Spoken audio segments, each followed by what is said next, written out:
So, you want to fly an unmanned aircraft, aka a drone. You may have noticed we've added a few drones and pilots to Newsfix.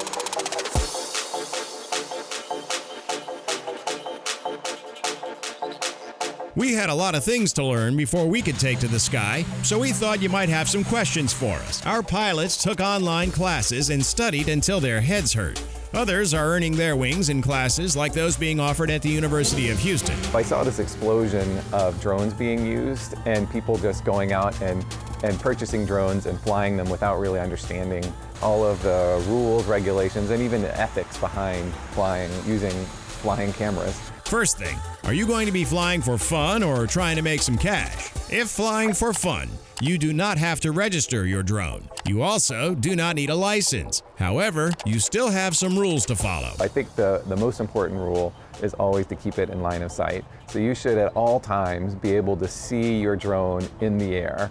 The FAA also tells you not to fly over 400 feet. Then you should never fly it over people, near crowds. If it for some reason loses contact with you and comes down, it's going to be a little tiny missile. And then also just not flying near places like George Bush and Hobby Airport, staying clear of those spaces and just being always on the lookout.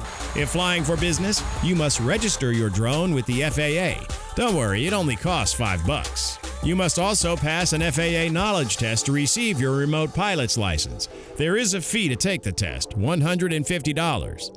Luckily for those flying drones, regulations are constantly being discussed and new ways of using drones are constantly being uncovered. Let's recap. Whatever the case, always follow these guidelines. Fly at or below 400 feet.